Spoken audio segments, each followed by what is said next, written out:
ஆண்டவர் உங்களோடு இருப்பாராக.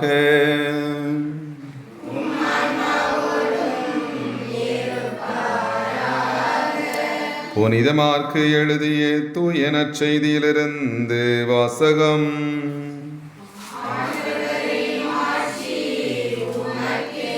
புனித மாற்கு எழுதிய தூய நற்செய்தி அதிகாரம் 6 இறை வார்த்தைகள் 30 முதல் 34.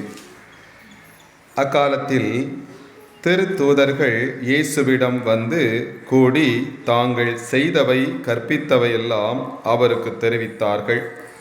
அவர் அவர்களிடம், நீங்கள் பாறை நிலத்திலுள்ள தனிமையான ஓர் இடத்திற்கு சென்று சற்று ஓய்வெடுங்கள் என்றார். ஏனெனில் பலர் வருவதும் போவதுமாயிருந்ததால் உண்பதற்கு கூட அவர்களுக்கு நேரம் கிடைக்கவில்லை. அவ்வாறே அவர்கள் படகேறி பாலை நிலத்தில் உள்ள தனிமையான ஓர் இடத்திற்கு சென்றார்கள். அவர்கள் புறப்பட்டு போவதை மக்கள் பார்த்தார்கள். பலர் அவர்களை இன்னாரென்று தெரிந்து கொண்டு எல்லா நகர்களிலிருந்தும் கால்நடையாகவே கூட்டமாய் ஓடி அவர்களுக்கு முன் அங்கு வந்து சேர்ந்தனர். அவர் கரையில் இறங்கிய போது பெருந்திரளான மக்களை கண்டார். அவர்கள் ஆயரில்லா ஆடுகளைப் போல் இருந்ததால் அவர்கள் மீது பரிவு கொண்டு அவர்களுக்கு பலவற்றை கற்பித்தார். ஆண்டவரின் அருள்வாக்கு.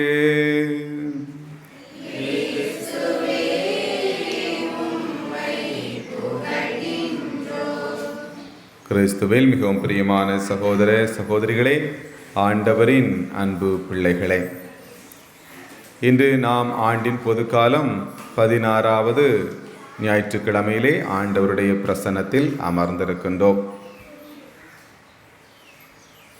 இந்த மாதத்திலே நாம் மீண்டும் மீண்டுமாய் சிந்திக்கின்ற சிந்தனை, உள்ளம் நலமாயிருந்தால் உடல் நலமாயிருக்கும், உள்ளம் சரியாக இருந்தால் உடல் சரியாக இருக்கும். எனவே உள்ளத்தை நாம் நலமாகவும் சரியாகவும் காத்துக்கொள்ள வேண்டும் என்று நாம் மீண்டும் மீண்டும் முதல் இந்த மாத சிந்தனையாக சிந்தித்து கொண்டிருக்கின்றோம். அந்த உள்ளம் சரியாக இருக்க வேண்டும் என்றால், உள்ளம் சரியாக இருக்குன்னு அதற்கான மருந்து எங்கே இருக்கிறது? உடலுக்கான மருந்து டாக்டர்கிட்ட ஓடி ஓடி போவோம். உள்ளத்தினுக்கான மருந்து எங்கே இருக்கிறது? சத்தமாக சொல்லுங்க. கடவுளை நம்பு. ஒரு தாரக மந்திரம் சொன்னேன், அச்சம் தவிர், இல்லையா? நம்பிக்கை கொள், அச்சம் தவிர் நம்பிக்கை கொள். இந்த உலகத்தில் உள்ள என்னென்ன அச்சம் இருக்கிறதோ அனைத்தையும் விட்டு விலக வேண்டும். அப்போ தான் உள்ளம் பலமாக இருக்கும். சரிதானே? ஏன்னா இல்லைன்றால் உள்ள பதட்டமாக இருக்கும்.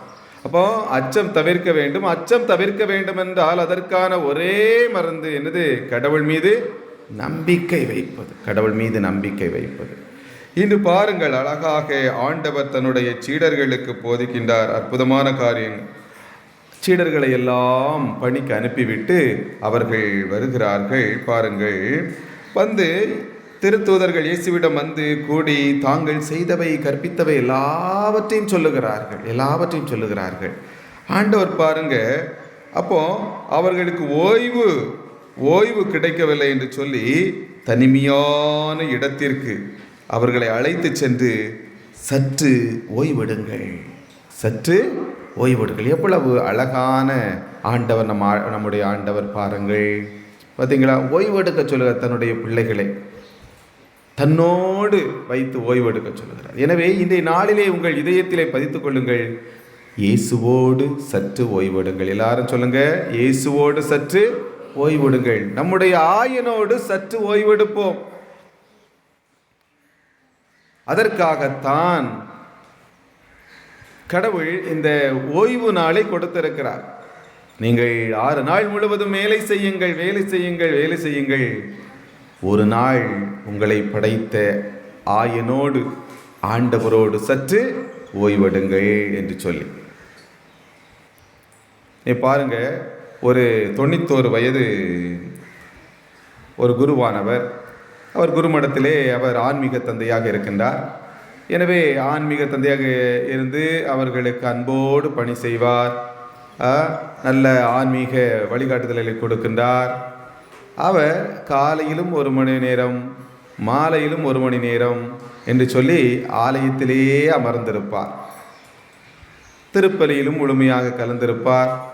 மற்ற குருமானவர்களுடைய ஜெப நேரத்திலும் அவர் என்ன செய்வார்? முழுமையாக கலந்திருப்பார். அப்பொழுது இன்னொரு தந்தை அந்த வயதான குருவானவரிடம் கேட்கின்றார், இவ்வளவு நேரம் ஆலயத்தில் இருக்கிறீர்களே, உங்களுக்கு கஷ்டமாக இருக்காதா?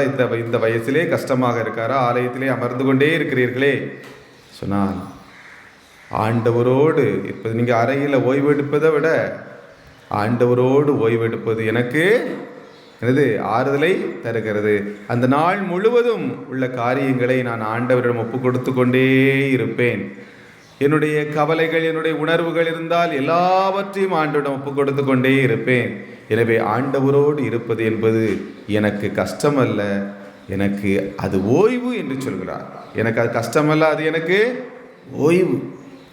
என் அன்பு பிள்ளைகளே, அதே போல அன்னை தெரசாவிடம் அவர் அந்த நோயாளிகளிடம் ஓடி ஓடி சென்று நோயாளிகளை கவனிக்கின்றார், புண்களை துடைக்கின்றார், எல்லா வேலையும் செய்கின்றார். நாற்றம் எடுக்கின்ற அந்த பணியெல்லாம் இன்முகத்தோடு செய்கின்றார்.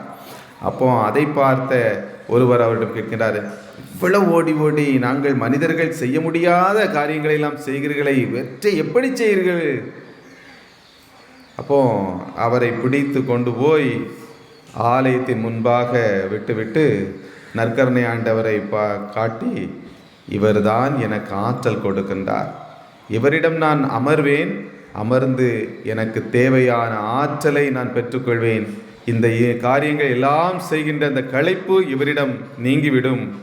இவரிடம் இருக்கின்ற பொழுது இத்தனையும் செய்வதற்கான ஆற்றல் எனக்கு கிடைத்துவிடும் என்று அன்னை தெரசா சொல்கிறார்.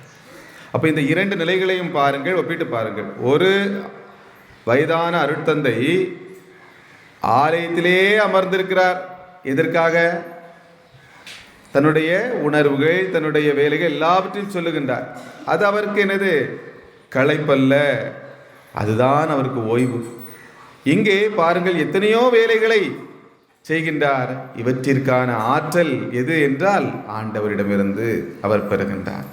அப்போ இவ்வளவு வேலைகளையும் செய்துவிட்டு இந்த அன்னை தெரசா அம்மா எங்கே ஓய்வெடுக்கிறார்? ஆண்டவரிடத்தில் ஓய்வெடுக்கின்றார். ஆண்டவரிடத்திலிருந்து ஆற்றல் பெறுகிறார். நம்ம நிறைய வேலை செஞ்சுட்டு இருக்கிறோம். அப்போ என்ன செய்வோம்? உடம்பு கஷ்டமாகும், கொஞ்சம் நேரம் போய் அப்படி படுப்போம் இல்லையா? ஓய்வு. அதே போல அன்னை தெரசா எல்லா வேலைகளும் செய்கின்றார். ஆண்டவரிடத்திலே சற்று ஓய்வெடுக்கின்றார், ஆற்றல் பெறுகின்றார். எனவே ஆயினோடு சற்று ஓய்வெடுங்கள், ஆலயம் வாருங்கள், ஆலயத்திலே வந்து ஆண்டவரோடு இருந்து உங்கள் இருதயத்தை சாந்தப்படுத்துங்கள். ஓடி ஓடி உழைப்பது ஒரு கரை இருக்கட்டும், வாரம் முழுசும் உழைப்போம்.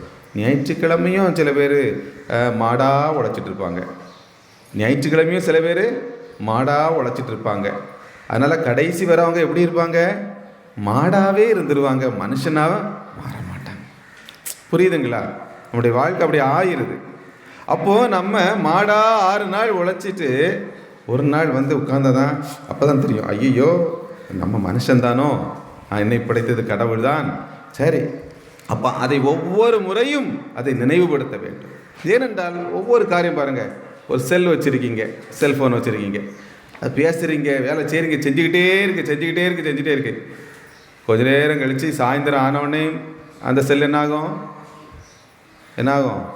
பேட்ரி போயினோடனே என்ன செய்விய? இன்னும் கொஞ்சம் அதுக்கு ஓய்வு கொடுக்காமல் இருந்தால் அவ்வளோதான். அதுக்கப்புறம் ஐயோ ஃபாதர் செல்லு சுவிட்ச் ஆஃப் ஆகி போச்சு அப்படி சொல்லுவீங்க இல்லையா? அப்போ என்ன செய்யணும்? உடனே எனர்ஜி. அப்புறம் அதை நோண்டாமல் ஒரு அரை மணி நேரமோ 1 மணி நேரமோ அதை நோண்டாமல் என்ன செய்வோம்? அதற்கு சார்ஜ் ஏற்றுவோம். அந்த அரை மணி நேரம் 1 மணி நேரமோ அங்கே சார்ஜ் ஏறின அப்புறம் திரும்ப என்ன செய்யலாம்? நாள் முழுவதும் அது வேலை செய்வதற்கான ஆற்றல் உள்ள இருக்குது. எதையும் எடுத்துக்கலாம். வண்டி ஓட்டிக்கிட்டே இருக்கும், பைக்காக இருக்கலாம், காராக இருக்கலாம். ஓட்டிகிட்டே இருந்தால் திடீர்னாப்புல ஒரு குறிப்பிட்ட நேரத்தில் நிப்பாட்டி போடணும். சரிதானே? அப்போ என் அன்பு பிள்ளைகளே, எந்த ஒரு பொருளாக இருந்தாலும், மனிதனால் படைக்கப்பட்ட எந்த பொருளாக இருந்தாலும், அது ஒரு குறிப்பிட்ட நேரத்தில் அது ஒரு ஓய்வு கொடுக்கிறது. இந்த உடலும் அப்படித்தான். இந்த உடலை பார்த்து தான் ஒவ்வொன்றையும் மனிதன் படைக்கிறான். ஏனென்றால் இந்த உடலை கடவுள் அவ்வளவு அழகாய் படைத்திருக்கிறார். இதை பார்த்து பார்த்து ஒவ்வொன்றையும் படைக்கின்றான். அப்போ இந்த உடலுக்கும் ஓய்வு தேவை என்பதை ஆண்டவர் சுட்டி காட்டுகின்றார். தனிமையான இடத்தில் அழைத்து சென்று சற்று ஓய்வெடுங்களப்பா என்று சொல்லுகின்றார். இன்று நாம் இந்த உணர்வை புரிந்து கொள்வதில்லை, இந்த பாடத்தை கற்றுக்கொள்வதில்லை. ஓடிக்கொண்டே இருக்கிறோம். லைட்டாக தலைவலி வரும், வேலை செஞ்சுட்டே இருப்போம். உடனே என்ன செய்வோம்? தலைவலி வந்தால் உடனே என்ன செய்வோம்? ஏதோ உடம்பில் ஒரு உபாதை, தலைவலி வருது, உடனே கொஞ்சம் ஓய்வு எடுக்க மாட்டோம். என்ன செய்வோம்? மாத்திரையை போட்டு அந்தால அடுத்த 10 நிமிஷத்தில் அடுத்த வேலைக்கு போயிடுவோம். சரிங்களா? இந்த ஓய்வு என்பது கொடுக்க மாட்டோம். கடைசியில் என்ன ஆகும் அப்படின்னா, அடுத்தால காய்ச்சலில் கொண்டு இருக்கும். காய்ச்சல் உடனே மாத்திரை, நேரே 2 ஊசி, இங்கிட்டு ஒரு ஊசி, இங்கிட்டு ஒரு ஊசி, அவ்வளோதான் முடிஞ்சு அடுத்தாலையும் ஓடிக்கிட்டே இருப்போம். கடைசியில் உடம்பு முடியாது, பேண்டு அந்தால டைஃபாய்டுன்னு படுத்துடும். 10 நாள் அப்படி கிடக்கணும். சரியா? அப்போ என்ன அப்படின்னா, அந்தந்த வாரத்துக்கு உள்ள ஓய்வை கொடுத்துடணும். அந்தந்த வாரத்தில் வீட்டில் குடும்பத்தோடு இருந்து சமைச்சு சாப்பிட்டு கொஞ்சம் ஆண்டவருக்குள்ளாக ஓய்வெடுத்து, ஆண்டவரே நான் இந்த வாரம் ஃபுல்லாக செய்து சரிதானா, சரியா தப்பா என்று சொல்லி நம்முடைய ஆயன்ட்ட கேட்கணும். ஏன்னா அவர் தான் நம்ம வழி நடத்துகிறார். நம்ம நினச்சிட்டு இருப்போம் சரியா செய்துட்டு இருக்கோம். இல்லை, கடவுள்கிட்ட கேளுங்க, ஆண்டவரே நான் செய்கிறது. அப்போ அந்த வாரம் முழுவதற்குமான வாழ்க்கை காரியங்களை கடவுள்கிட்ட ஒப்பு கொடுத்து, நான் செய்வது சரியா தப்பா, இது இப்படி செய்யணுமா இப்படி செய்யணுமா, என் மனைவி, பிள்ளைகள், என்னுடைய கணவன், பிள்ளைகள், என்னுடைய பெற்றோர் என்று சொல்லி ஒவ்வொருத்தரும் என்ன செய்யுங்க ஆய்ந்து பார்க்கின்ற பொழுது இந்த உள்ளம் ஓய்வுட, இந்த உடலுக்கு ஓய்வுட. அப்போ உள்ளத்திற்கு நீங்கள் ஓய்வு கொடுக்கின்ற பொழுது உடலுக்கும் ஓய்வு கொடுக்கிறீர்கள்.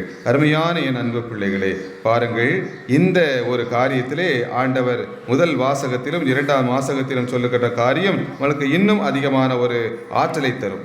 பாருங்கள், முதல் வாசகத்தில் என் மேய்ச்சலுக்கு உட்பட்ட ஆடுகளை அழித்து சிதறடிக்கும் மேய்ப்பர்களுக்கு ஐயோ கேடு என்று சொல்லி அவர் சொல்லுகின்றார், நானே நல்ல ஒரு ஆயனாக இருக்கிறேன் இல்லையா? என் மந்தையில் எஞ்சியிருக்கும் ஆடுகளை நான் துரத்தி எடுத்த அனைத்து நாடுகளிலிருந்தும் கூட்டி சேர்த்து அவர்களுக்குரிய ஆட்டு பட்டிக்குள் கொண்டு வருவேன். அவையும் பலுகி பெருகும்.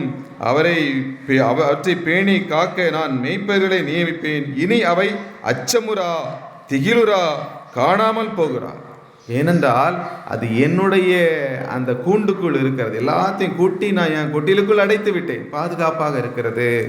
அப்போ ஆண்டுடைய கரங்களுக்குள் நீங்கள் வர வேண்டும், பாதுகாப்பாக இருக்க வேண்டும். அப்போ இனில் திகிலுற மாட்டீர்கள். அதே போல பாருங்க, 2வது வாசகத்தில் பார்க்கிறோம், ஒரு காலத்தில் தொலையில் இருந்த நீங்கள் இப்பொழுது இயேசு கிறிஸ்துவோடு இணைந்து அவரது இரத்தத்தின் மூலம் அருகில் கொண்டு வரப்பட்டிருக்கிறீர்கள். அப்போ கடவுளை விட்டு, ஆண்டவரை விட்டு பிரிந்திருந்த நீங்கள் ஆண்டவருடைய இரத்தத்தினால், அப்போ என்ன செய்யணும்? நாம் ஆண்டவரோடு இருக்குன்னா இயேசு நமக்காக ஒப்பு கொடுத்த அந்த திவ்ய பலி இல்லையா, ஆண்டவர் நமக்காக செஞ்ச அந்த இரத்தம். அப்போ ஒவ்வொரு நாளும் அந்த பலி பூசை நம்மளுக்கு வாரத்துக்கு ஒரு முறை கிடைக்குது. அதனால தான் திருச்சபை இந்த ஞாயிறு திருப்பலி, மற்ற திருப்பலி கடன் திருப்பலி என்று சொல்லாது. ஆனால் ஞாயிறு திருப்பலி எப்படி சொல்லுது? கடன் திருப்பலி, அப்படின்னா கண்டிப்பான திருப்பலி என்று சொல்லுகிறது. எனவே நாம் ஆண்டவரோடு இணைந்திருப்பதற்கான மிகச்சிறந்த நேரம் இந்த ஞாயிறு திருப்பலியாக அமைகின்றது. ஆண்டவர் நமக்காக சிந்திய இரத்தத்தை நாம் ஒவ்வொரு வாரமும் என்ன செய்வோம்? நினைத்து பார்க்கணும். ஏனெனில் அவரே நமக்கு அமைதி அருள்பவர் என்று அழகாக சொல்லப்பட்டிருக்கிறது. இப்போ பாருங்க, இந்த மக்களுடைய நிலையை பாருங்க. இந்த மக்கள் எப்படி இருக்கிறாங்க? ஆண்டவர் இயேசு சீடர்கள்லாம் கூப்பிட்டு எங்கே போயாச்சு? தனிமையான இடத்து பாலைவனத்துக்கு. இதை பார்த்திருந்த மக்கள் பாருங்க, அழகாக ஓர் இடத்திற்கு சென்றார்கள். அவர்கள் புறப்பட்டு போவதை மக்கள் பார்த்தார்கள். பலர் அவர்களை இன்னார் என்று தெரிந்து கொண்டு எல்லா நகர்களிலிருந்தும் கால்நடையாகவே கூட்டம் கூட்டமாய் ஓடி அவர்களுக்கு முன் அங்கே வந்து சேர்ந்தாச்சு. பார்த்தீங்களா? அப்போ ஆயனோடு இருப்பதற்கு அவர் சொல்ற ஓய்வெடுங்கன்னு சொல்றாரு. அதே போல ஆயனோடு இருப்பதற்கு இந்த மக்கள் எவ்வளவு தாகமாய் இருக்கிறார்கள், ஆண்டவரோடு இருப்பதற்கு எவ்வளவு தாகமாய் இருக்கிறார்கள். அது பாலை நிலம்தான், காட்டு வழிதான். ஆனாலும் அவர்கள் கவலைப்படவில்லை. அவர்களுடைய இருதயத்தினுடைய ஏக்கம் என்ன? எப்படியாவது என் ஆண்டவரோடு இருந்திட வேண்டும், எப்படியாவது இந்த அற்புதர் இயேசுவோடு இருந்திட வேண்டும் என்று சொல்லி அவர்கள் கால்நடையாகவே ஓடி வந்து ஆண்டவரோடு இருக்கிறாங்க. அதற்கு கிடைத்த பலன் பாருங்க. உண்மையிலேயே ஆண்டவர் வந்து அந்த பாலை நிலத்திலே, அந்த வனாந்தரத்திலே ஆண்டவர் எத்தனை பேருக்கு அப்பத்தை பலகை பிறகு செய்து கொடுக்கிறாரு? 5000 பேரில் தானே. ஆண்களின் தொகை மட்டும் 5000 பேர்னாக்க ஒரு ஆண் என்றால் அந்த குடும்பத்தில் எக்ஸ்ட்ரா 4 பேர் கண்டிப்பாக இருப்பாங்க. அப்போ ஏறக்குறைய எத்தனையோ மனிதர்கள் அங்கே இருந்தார்கள். அத்தனை பேருக்கும் அவர் ஆண்டவருடைய ஆசிரியம் அற்புதமும் கிடைத்ததென்றால் அவர்கள் யாரை தேடி வந்தார்கள்? இயேசுவை தேடி வந்தார்கள். பாலைநிலம் என்று பார்க்கவில்லை, ஆண்டவரோடு இருக்க ஆசைப்பட்டார். அவருடைய ஏக்கம் அங்கே அவர்களுக்கு அதிசயத்தையும் அற்புதத்தையும் தந்தது. எனவே அருமையானவர்களே, நீங்கள் ஆண்டவரோடு சற்று ஓய்வெடுக்க ஆண்டவரிடம் மாறுங்கள். ஆண்டவரோடு சற்று ஓய்வெடுக்க ஆலயம் மாறுங்கள். நீங்கள் ஓய்வு கொடுங்கள், மீண்டும் ஆற்றல் பெற்று அதிக வேலைகளை ஆற்றலோடு செய்வீர்கள் அடுத்த வாரத்திலே. எனவே அப்படிப்பட்ட ஒரு அதிசய ஆற்றலை ஆண்டவரிடம் பெற்று ஆசீர்வாதமாயிருங்கள். ஆமென்.